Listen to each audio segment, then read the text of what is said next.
अस्सलाम वालेकुम नाज़रीन, मैं हूं मंसूर अली खान। आज हम देखेंगे आम इंतखाबात का इनेकाद हुए 5 माह गुजर गए, लेकिन इलेक्शन की शफाफियत से जुड़े सवालात खत्म होने का नाम ही नहीं ले रहे। आज सुप्रीम कोर्ट ऑफ पाकिस्तान ने इलेक्शन ट्रिब्यूनल्स की तश्कील का लाहौर हाई कोर्ट का फैसला और इलेक्शन कमीशन का नोटिफिकेशन मुअत्तल कर दिया।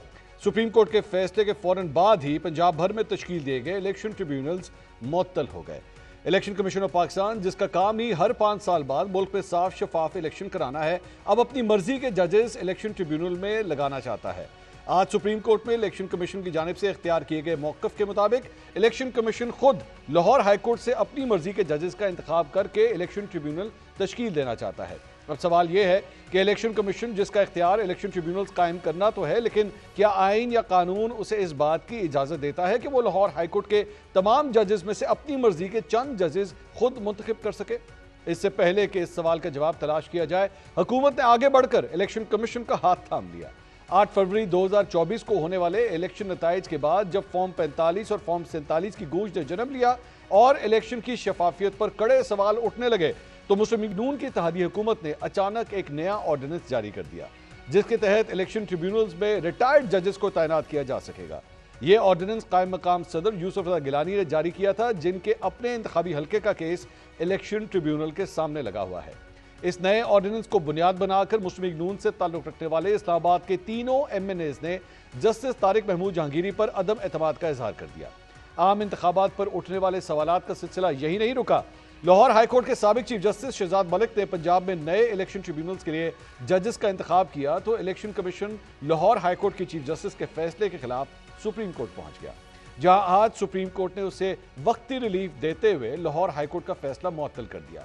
अब सूरत हाल यह है कि मुल्क के बाकी सूबों में इलेक्शन ट्रिब्यूनल्स काम करेंगे, लेकिन इंतखाबी आज़ादारियों से जुड़े पंजाब भर के मुकदमात हवा में मुअल्लक हो गए हैं। इलेक्शन कमीशन, जिसका अव्वलीन काम मुल्क में 90 रोज़ के दौरान इंतखाबात कराना है, वो अपनी जिम्मेदारी अदा करने में नाकाम होने के बाद आज सुप्रीम कोर्ट ऑफ पाकिस्तान में एक फरीक की हैसियत से खड़ा है।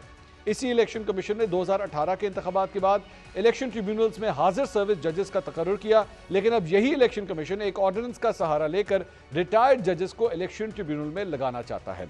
इस सारे मामले पर तफसील से बात करेंगे। इसके साथ साथ पंजाब के हवाले से मरियम नवाज साहिबा के ऊपर भी एक तनकीद इस बात के ऊपर हो रही है, या पंजाब गवर्नमेंट पे, कि जनाब पेड तारीफें करवाई जा रही हैं। अब ये एलिगेशन है कि जनाब पैसे लगा के एक्टर्स और एक्ट्रेसेस से जो है वो तारीफें करवाई जा रही हैं, इन्फ्लुएंसर से तारीफें करवाई जा रही हैं।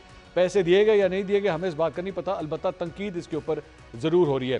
पंजाब के ऊपर ही ज़रा गुफ्तगू करेंगे। आज जो पैनल हमारे स्टूडियो में मौजूद है, तीनों सीनियर सहाफ़ी है, तीनों का ताल्लुक लाहौर से है और तीनों पंजाब की सियासत पर बड़ी गहरी नज़र रखते हैं। हमारे साथ मौजूद हैं सीनियर तज्ज़ियाकार नजम वली खान साहब, थैंक यू नजम साहब, आप तशरीफ लेकर आए। हमारे साथ मौजूद हैं एंकर पर्सन और तज्ज़ियाकार समीना पाशा साहिबा, शुक्रिया समीना साहिबा। और हमारे साथ मौजूद हैं सीनियर तज्ज़ियाकार और सहाफ़ी फ़हद शहबाज साहब। इनके इंटरव्यूज़ आप बड़े शौक से देते हैं, मैं तो कम से कम बहुत शौक से, थैंक यू सो मच। मैं खुद आपका बहुत बड़ा फ़ैन हूं। आपका बहुत शुक्रिया, आप तीनों तशरीफ लेकर आए। सबसे पहले नजम साहब, आपसे मैं पूछना चाहूँगा, ये जो कुछ भी हो रहा है, क्रेडिबिलिटी का सवाल मरियम नवाज साहिबा के एक तो ऊपर आता है कि जनाब उनके इलेक्शन जो है उसके ऊपर डाउट्स हैं, उसके बाद ये ट्रिब्यूनल्स का ये फैसला आज आ जाना, अब क्या पूरी पंजाब हुकूमत के ऊपर ही क्रेडिबिलिटी के सवाल नहीं उठ रहे? देखें, जो आपने बुनियादी बात की कि 8 फरवरी को इंतखाबात हुए और 5 माह गुजर गए और अभी तक उनकी क्रेडिबिलिटी जो है, उनकी साख के ऊपर एक सवालिया निशान मौजूद है। और 5 माह की बात आपने की, मंसूर, मुझे जर्नलिज्म करते हुए अशरे गुजर गए। अगर मैं आपसे ये पूछूं कि 90 की दहाई में जितने इंतखाबात हुए थे, उनकी क्रेडिबिलिटी बनी आज तक? इतना अरसा गुजर गया। 1997 के इंतखाबात में मियां नवाज शरीफ को 2/3 अक्सरियत मिली, उसके बाद माशाल्लाह लग गया।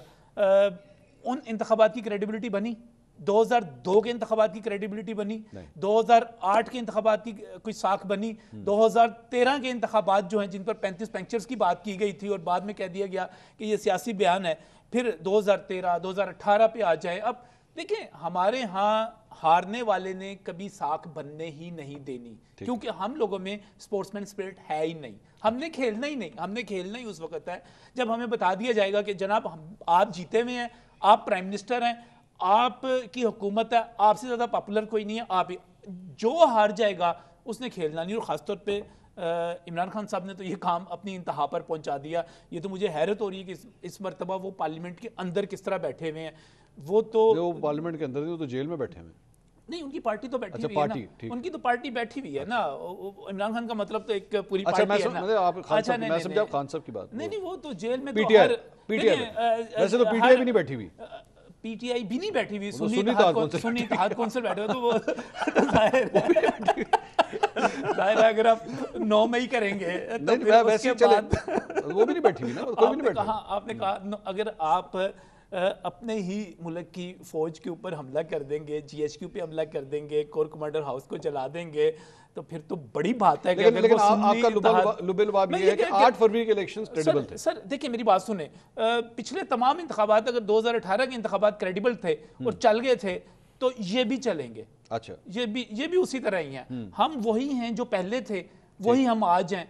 लिहाजा ये कोई क्वेश्चन मार्क, ये छोटी छोटी बातें, इलेक्शन ट्रिब्यूनल यहाँ पर ये हो गया, फलां पर वहाँ पर ये हो गया, ये तो एक छोटी मोटी लड़ाई वो है। एक्चुअली इस सारी बात के बाद जिस चीज को वो मिलती है ना, हवा मिलती है, वो खान साहब की या पीटीआई की उस थ्योरी को मिलती है कि जरा सारे रले ने, ये इलेक्शन कमीशन, ये नून लीग, ये सारा कुछ जो कुछ भी हो रहा है, ये इनको फैसिलिटेट करने के लिए हो रहा है। 2018 में वो रले हुए थे। अच्छा, तो अब ये रले हुए हैं, तो रले में हैं, वो रले हुए थे तो ये भी रले हुए हैं। अच्छा, देखिए रले हुए होना चाहिए, देखिए रले हुए होना चाहिए हुकूमत को और इलेक्शन कमीशन, हुकूमत को, रियासती इदारों को, फौज को, अदलिया को, हुकूमत को, इलेक्शन कमीशन को कुछ चीजों पर मंसूर इत्तफाक राय करना पड़ेगा। कुछ चीजों पर हमें बैठना पड़ेगा कि यार ये रूल्स ऑफ द गेम है, हमने इस तरह खेल खेलना है, हमने इससे बाहर नहीं जाना। जब अब उससे बाहर जाएंगे फिर वही होगा जो अब हो रहा है।